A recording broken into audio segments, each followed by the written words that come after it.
First, me hago la Secretaría General del partido luchando contra todo el aparato de Ferraz. Y para eso me ayuda de una forma fundamental Ábalos. Después empiezan a salir noticias de corrupción, el caso Koldo, y me cargo a Ábalos sin pestañear. Pero, ¿se ha acabado aquí el caso Ábalos? ¿O terminaremos hablando del caso Sánchez y Begoña? Vamos a verlo hoy. Hoy viernes 11 de octubre del 2024 puede ser un día importante en la política española.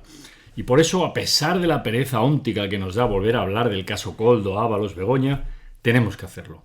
Están saliendo a relucir tantas noticias bomba, ya hemos dedicado algún episodio a hablar de ellas, que hoy vamos a intentar compilar la esencia, los casos y hechos objetivos, datos que sabemos sobre Ábalos, que sabemos y que son, insisto, datos y hechos objetivos, irrefutables, no opiniones, no fake news, no bulos, lo que ya sabemos. Y voy a compartir con vosotros 11 de ellos, un número que nos ha parecido divertido, una alineación de fútbol. Podríamos haber dado 20 o 30, pero vamos a centrarnos en 11. No necesariamente los más importantes, pero quizá los que antes nos han venido a la mente hoy haciendo recapitulación y hablando con nuestros asesores y confidentes y fuentes sobre qué está pasando en el caso Koldo / Ábalos / Aldama / Begoña, y no sabemos si se terminará siendo caso Sánchez. Vamos allá. Primer dato. Algunos de estos datos los vais a conocer, perdonadme que los mencione, pero así valoraréis más los que quizá no conozcáis, porque todos ellos, insisto, son datos y hechos irrefutables. El primero. Sánchez era el secretario general del partido y en unas elecciones en Ferraz, le expulsan porque le pillan haciendo trampas, con papeletas detrás de las cortinas, etcétera, y le echan del cargo. Él, en vez de achantarse, se viene arriba y hace su reconquista, la resistencia que él llama, y se recorre España y en las siguientes primarias del partido consigue ganar y derrotar al aparato de Ferraz. Esto de derrotar un aparato cuando te han expulsado tiene mucho mérito desde el punto de vista político. Como dice Pérez Reverte, es un killer, es un personaje interesante de la realidad. Sánchez gana. Hecho irrefutable. Pero también es un hecho irrefutable que para ganar necesita la ayuda de algún núcleo duro. Y en ese núcleo duro, el que estaba con él en el coche en casi todos los viajes, el que le pone a su favor la Federación Socialista Valenciana y quizá la catalana y alguna otra, es Ábalos. Por tanto, cuando Sánchez llega al partido, y más aún cuando llega al gobierno, Ábalos pasa a ser el hombre fuerte del partido y el número 2 o el 3 del gobierno. Pasa a ser ministro del ministerio que más dinero maneja. Y el dinero en política, en el mundo capitalista, es muy importante. Segundo dato irrefutable. Ábalos cae. Hay un momento dado que Sánchez le destituye como ministro y como secretario general del partido. Eso es muy duro. Sigue de diputado. Pero es que más adelante, cuando empiezan a crecer los escándalos de Koldo, le piden que abandone el escaño. Él no lo hace. Se enfrenta al partido, sigue como diputado. Como sabéis, en España los diputados pueden seguir aunque les echen de sus partidos. Y se va al grupo mixto. Y el PSOE le expedienta y le echa del partido. De alguna manera corta toda la relación que pudiera tener con Ábalos y que pudiera salpicar al presidente. Ya no es ministro, ya no es secretario de organización y ni siquiera es diputado del PSOE. Y sigue siendo diputado a pesar de que el PSOE le ha pedido que deje de serlo. Segundo dato. Tercer dato. Hecho irrefutable. La persona de confianza de Ábalos, que él lo reconoce para todos los asuntos públicos y privados, es un tal Koldo. Koldo es este hombre grandullón que ya conocéis de las fotos, navarro, que se había ganado la vida de aquella manera, cortando leña, era un escolari, portero de discotecas, parece ser que también portero de una discoteca de esas que era más bien un puticlub. Ese personaje llega a ser la mano derecha de Ábalos y está presente en reuniones muy importantes y le veis trajeado en muchas fotos con Ábalos en el ministerio, acompañándole a la salida del Congreso. Eso es un hecho relevante, muy importante. ¿Quién es la persona de confianza de Ábalos? Cuarto dato importante. Koldo trata con gente muy importante de la administración pública. Trata con la presidenta del Parlamento Balear, trata con el presidente del Parlamento de Canarias, durante la pandemia y les pide pues, que contraten con con la otra empresa. Empresas que hemos sabido luego, dato, que son vinculadas a Aldama, empresario muy importante por la facturación, por el dinero, que ahora la Guardia Civil le ha detenido y que el juez le ha metido en prisión sin fianza. Aparentemente le han pillado al menos 70 millones ocultos al fisco de Hacienda fuera de España. Con estas personas trata Koldo. Quinto dato. 5.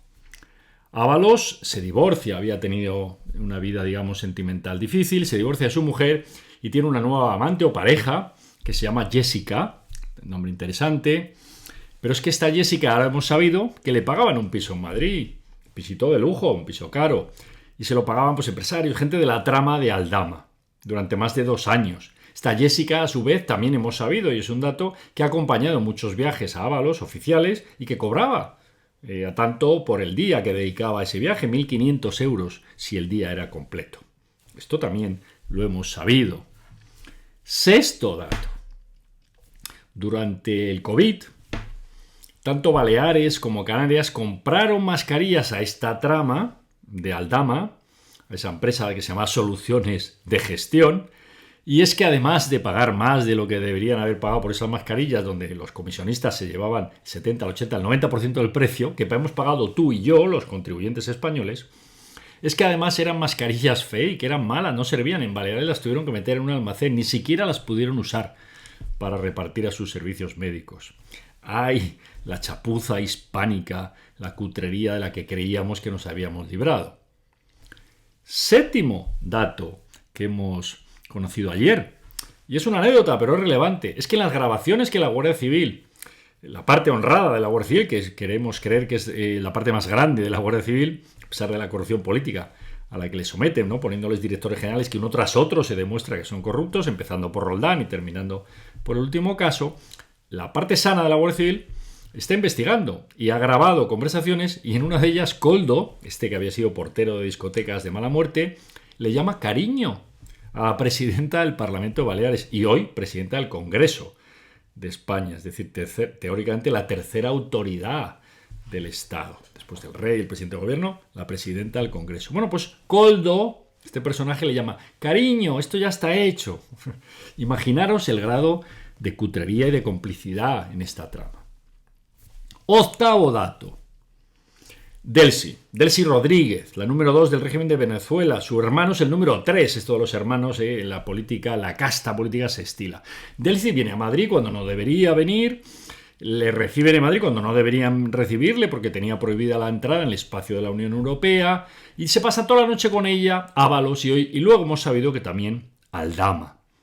Primero niegan todo, niegan que habían ido, luego les pillan que habían ido, luego dicen que fueron 10 minutos, luego que 2 horas, luego toda la noche, luego que Delcy no había bajado del avión, luego que sí, que había estado en el recinto de autoridades, que había 40 maletas, luego que no eran maletas, luego que no eran 40, da igual. Ahí han pasado cosas muy extrañas. Pero estaba Ábalos y estaba Aldama. Estos son hechos innegables. Y Delcy. Y vinieron cajas o bultos o sobres. Todo eso son hechos irrefutables. Noveno. Aldama, el empresario, el conseguidor, el intermediario, el presidente del Zamora, el que monta un grupo de empresas para facturar vendiendo, digamos, distribución mayorista de petróleo, de hidrocarburos, que lo decimos en plan fino. Es que Aldama es amigo de Javier Hidalgo, pero además de ser amigo es asesor de Globalia y cobra comisiones por las gestiones que consigue Globalia, traer dinero que le debían de Venezuela o conseguir las subvenciones que le da, el rescate que le da el gobierno. Todo esto lo hace Aldama, que podría ser legítimo o no, o zona gris, pero es que algo ha debido hacer muy gordo, que le han pillado, la Guardia Civil le ha puesto ante el juez y el juez le ha metido en prisión sin fianza.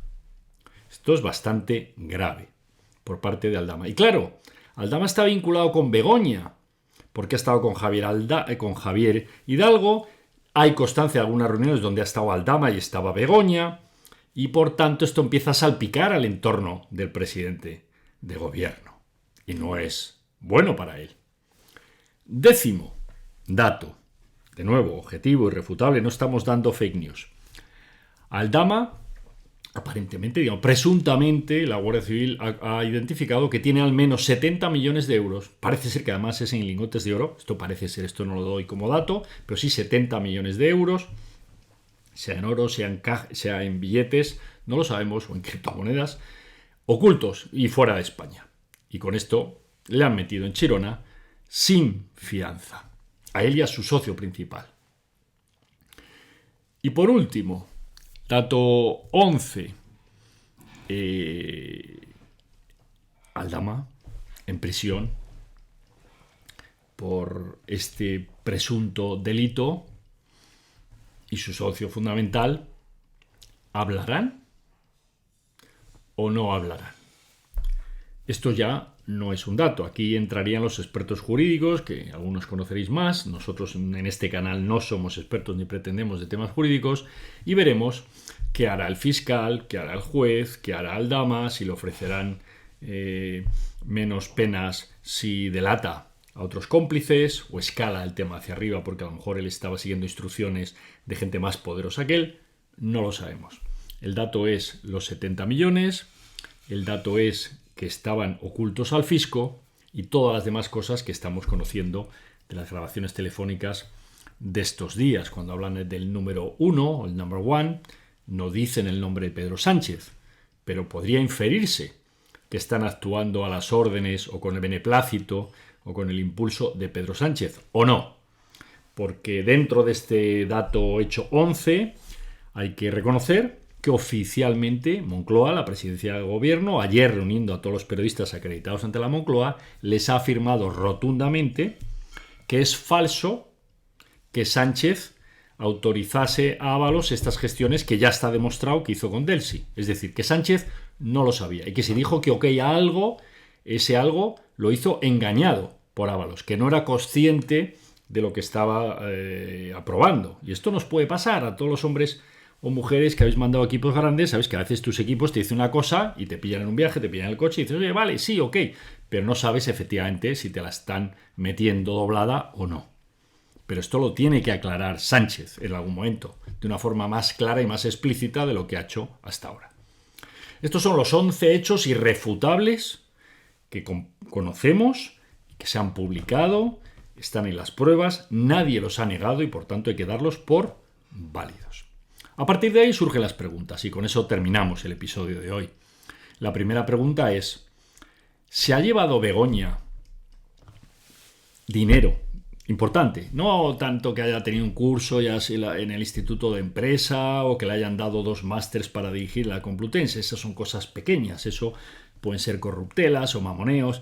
Eso en España no creo que sea suficiente para que te metan en un delito penal. Da igual, son temas menores. Casi todo el mundo en política utiliza el tráfico de influencias, desgraciadamente. Es un tema que en España no está regulado y no está en nuestra cultura. Somos el país de la picaresca.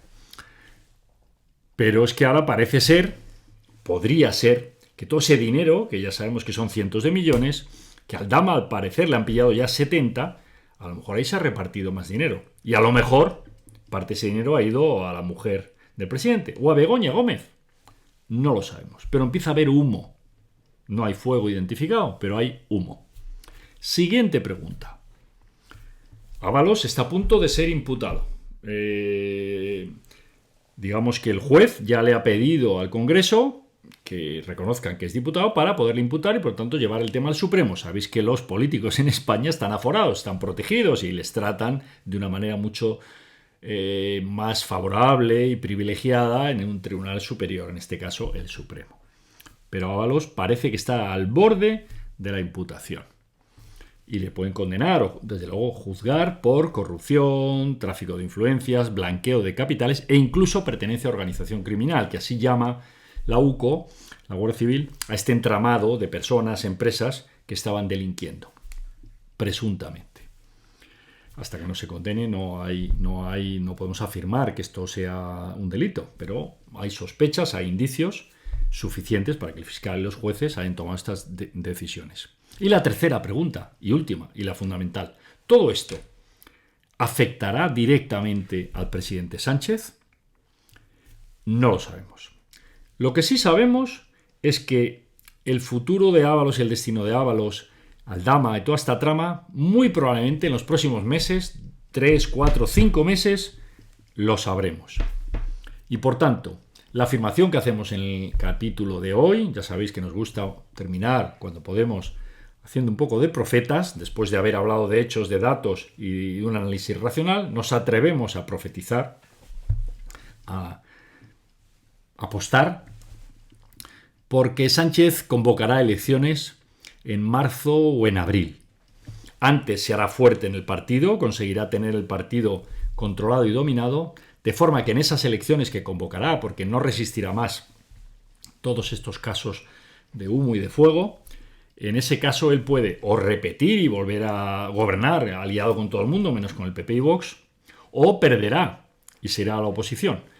Pero no se está mal como líder de la oposición. Será la primera vez que un líder político, cuando es presidente de gobierno y pierde las elecciones, sigue como líder de la oposición. Pero Sánchez ya nos ha demostrado que es un gran innovador, y no lo digo con ironía. Ha conseguido derrotar al partido en las primarias contra todo el partido, ha conseguido gobernar en minoría en el primer gobierno Frankenstein, y que dura hace casi 4 años, ha conseguido volver a gobernar a las siguientes elecciones que todo el mundo daba por perdidas, y por tanto, ¿por qué no? Puede conseguir pasar a ser el líder de la oposición.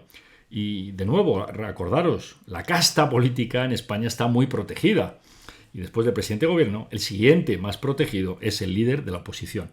No es un mal sitio frente a la alternativa de estar en tu casa con casos judiciales potenciales o tenerte aquí a la República Dominicana para evitar, o a los Emiratos Árabes, para evitar que te persiga Hacienda o la Guardia Civil. Hasta el próximo episodio, Librepensadores. Si os ha gustado este capítulo, podéis suscribiros al canal, darle al like, compartirlo en vuestras redes sociales, os lo agradecemos. Recordad que aquí el objetivo es conseguir que España mejore y desarrolle todo su potencial y superemos esta casta política que nos tira hacia abajo.